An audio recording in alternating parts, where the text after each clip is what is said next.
Adrian Wolfe built his empire on precision, but the first crack in his control came from the one woman who never tried to challenge him.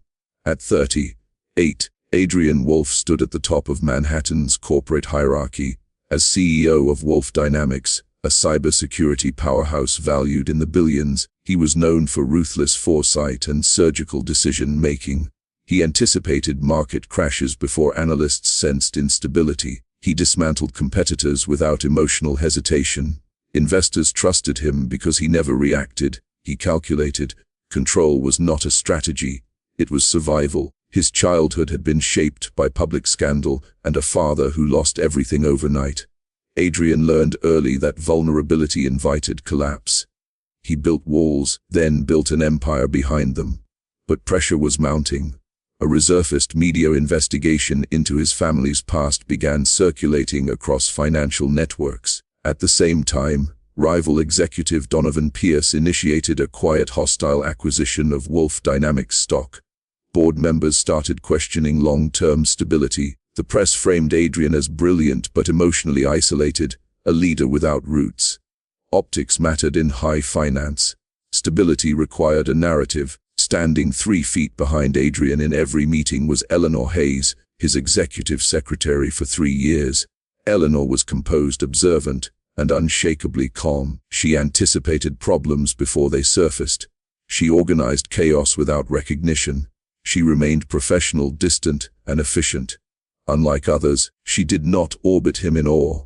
Adrian valued that distance until he discovered her resignation draft, sitting unsent in the company's system. Eleanor planned to leave quietly within 2 weeks. Her father in Chicago was facing critical heart surgery. An inheritance dispute complicated medical funding. She had secured an offer elsewhere that allowed relocation. She never intended to ask Adrian for anything. The discovery unsettled him more than Donovan's acquisition attempt. Losing her meant operational disruption. It meant vulnerability. It meant unpredictability inside his own structure. At the same time, legal advisors presented a strategic solution to stabilize public perception: Project Permanence, Project Family, neutralize scandal through image. Adrian's mind worked quickly. If stability required a marriage, then marriage would be arranged. He approached Eleanor with a contract proposal, structured, confidential, 2-year duration. Financial security, full medical coverage for her father, a settlement that ensured independence afterward. Beneath the polished offer was implied leverage. If she declined, he could quietly make her transition difficult. Adrian expected hesitation, perhaps gratitude, perhaps resentment. What he did not expect was Eleanor's stillness. She did not look intimidated. She looked thoughtful. Adrian believed he was offering protection. He did not realize he had just triggered a negotiation that would change the balance of power between them forever. The contract was meant to protect his empire, but the fine print would expose who truly held power. Eleanor studied the agreement with a calm detachment that unsettled Adrian. She did not respond emotionally to the implied pressure. She assessed the terms the way an executive would analyze a merger. The contract promised financial stability, medical funding, and a public narrative that would secure both their reputations. In exchange, she would participate in a carefully curated marriage, appearances, interviews, philanthropic events. But Eleanor revised it. She inserted clauses guaranteeing professional autonomy after expiration. She added strict non-retaliation language preventing any obstruction of her career. She established a legally binding trust for her father's surgery, protected from corporate interference. She negotiated equal control over public statements involving her image. Adrian had anticipated compliance. Instead, he encountered competence. He agreed. The civil ceremony occurred privately, attended only by legal representatives. Weeks later, a controlled press announcement reframed their relationship as a private romance that had quietly developed over years of proximity. The effect was immediate. Stock prices stabilized. Financial analysts softened their tone. Donovan Pierce paused aggressive stock acquisition, recalculating public risk. Eleanor relocated to Adrian's penthouse overlooking Central Park. Their cohabitation resembled an executive partnership rather than a marriage. Schedules aligned, public appearances were rehearsed. Their body language in photographs conveyed unity without intimacy. Adrian remained emotionally restrained. Eleanor remained professionally distant.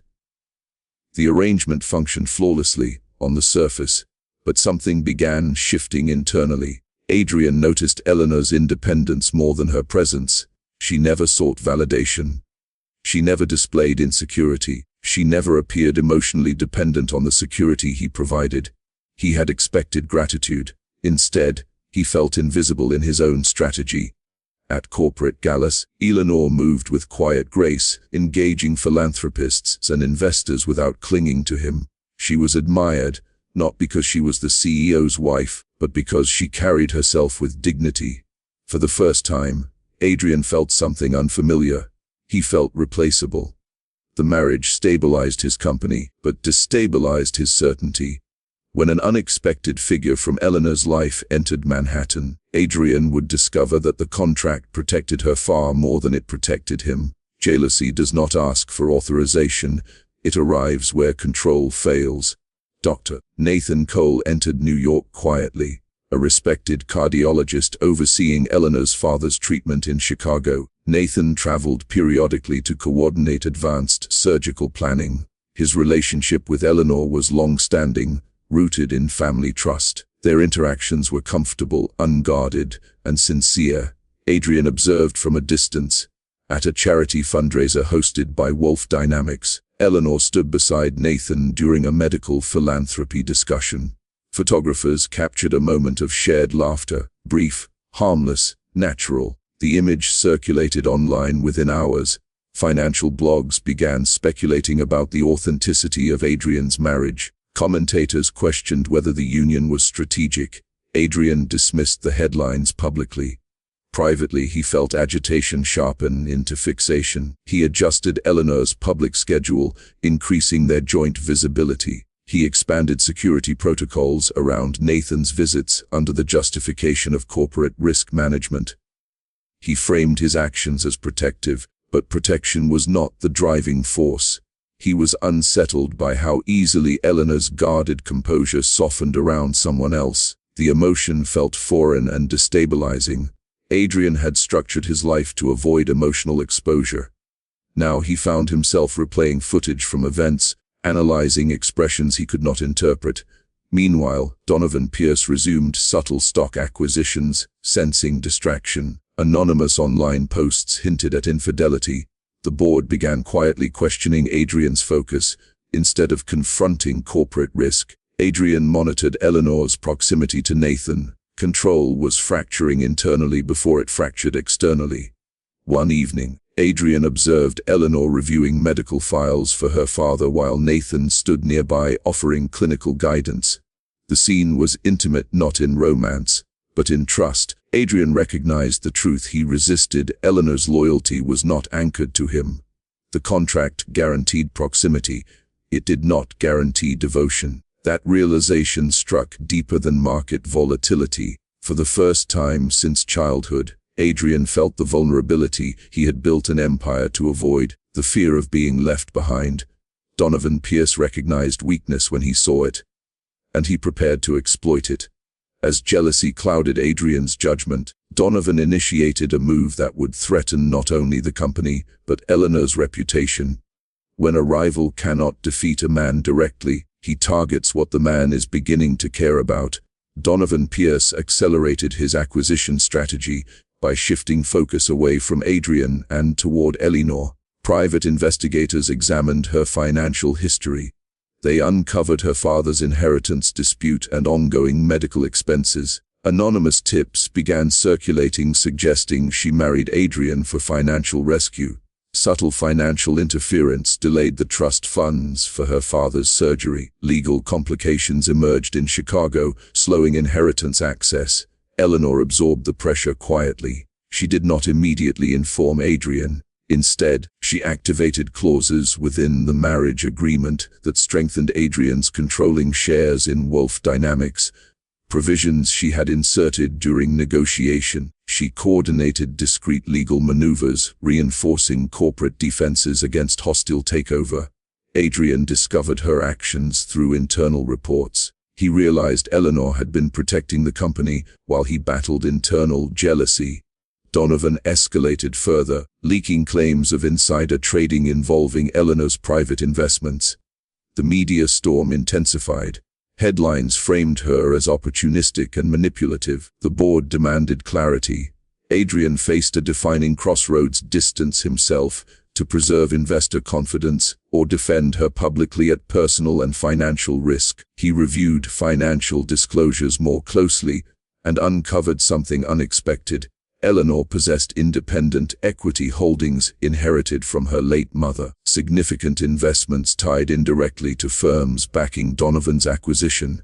She was not financially desperate. She had never needed his leverage. The marriage had not been survival for her. It had been strategy. Adrian confronted the uncomfortable truth. He had forced a contract on a woman who quietly held power of her own. And now she was being attacked because of him. Adrian stepped toward the press conference stage, knowing that whatever he said next would either protect his empire or redefine it entirely. Eleanor Hayes was never the vulnerable party. She was the silent architect. Financial audits revealed the scope of her inheritance. Her mother, a reserved biotech investor, had accumulated minority positions in several venture firms years before their explosive growth. Among those networks were indirect financial ties connected to Donovan's institutional backers. Eleanor had access to leverage Adrian never anticipated. She had concealed it deliberately to preserve independence and avoid exploitation. Her decision to accept the contract marriage now appeared in a different light. It gave her proximity to protect Wolf Dynamics during instability. It secured medical care for her father without exposing her private assets prematurely. She had not married for security. She had married for control of timing. Donovan's accusations intensified. He publicly suggested regulatory investigation into Eleanor's holdings. The pressure mounted. Adrian examined the narrative unfolding and recognized that Eleanor could have dismantled Donovan earlier, using her financial intelligence. Instead, she had chosen restraint. Why? Because escalation would destabilize the company further. Because she prioritized protection over ego. Adrian's perception of power began shifting. He had equated authority with dominance. Eleanor demonstrated that true strength often operated invisibly. When federal regulators began reviewing Donovan's acquisition pattern, Eleanor quietly provided documentation exposing irregular securities movement linked to his firms. She did not seek credit. She sought resolution. The board regained confidence. Investors reconsidered Donovan's credibility, but the public storm still surrounded Eleanor. Adrian realized something far more unsettling than jealousy. He cared whether she was hurt. The emotion was not strategic. It was personal. With Donovan cornered legally, Eleanor began preparing for something Adrian had not considered. Life after the contract power means nothing when the person beside you is free to walk away. As federal scrutiny tightened around Donovan Pierce, evidence of securities manipulation surfaced. His acquisition attempt faltered. Board members reaffirmed trust in Adrian's leadership. Externally, stability returned. Internally, uncertainty grew. The 2-year contract's expiration approached. Eleanor began organizing personal documents, reviewing Chicago relocation options, and preparing logistical transitions for her father's long-term care. Adrian observed quietly. He had once relied on contractual leverage to ensure her presence. Now, leverage felt hollow. He publicly defended her reputation in interviews, accepting full responsibility for initiating the marriage strategy. Analysts interpreted it as transparency. In truth, it was protection. He voluntarily nullified the retaliation clause within the contract, granting her complete professional freedom. For the first time, he offered without expectation. Nathan Cole finalized her father's surgical plan and returned permanently to Chicago. The jealousy that once dominated Adrian's thoughts faded, replaced by clarity. The threat had never been Nathan. The threat had been Adrian's fear of abandonment. He confronted memories of childhood loss and recognized how deeply they had shaped his need for control. Eleanor noticed the shift. His tone softened, his decisions reflected humility rather than dominance, yet she remained cautious. Trust required time. Midnight on the contract's expiration date approached quietly. Adrian stood in his office overlooking the city skyline that once defined his worth. He realized the company would survive without her. He was not certain he would. The clock struck midnight, and Eleanor had not yet made her decision. The most powerful moment in a man's life is when he surrenders control and waits. Eleanor entered the penthouse study, holding the unsigned renewal document. The contract lay between them, a symbol of everything that had begun in calculation and evolved into uncertainty. Adrian did not push. He did not negotiate. He had dismantled the legal mechanisms that once cornered her. The decision was entirely hers. Outside, Manhattan moved indifferently, unaware that the fate of an empire felt smaller than the silence in that room. Eleanor reflected on the past 2 years.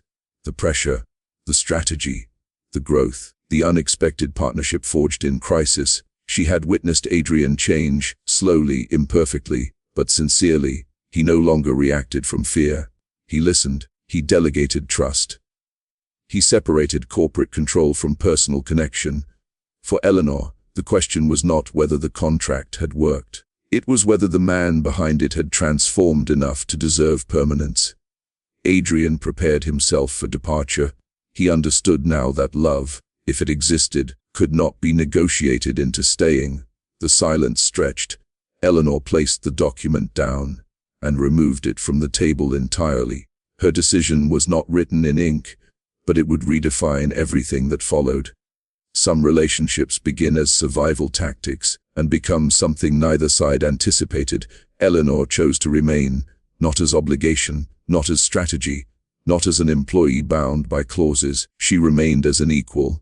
The renewal contract was never signed.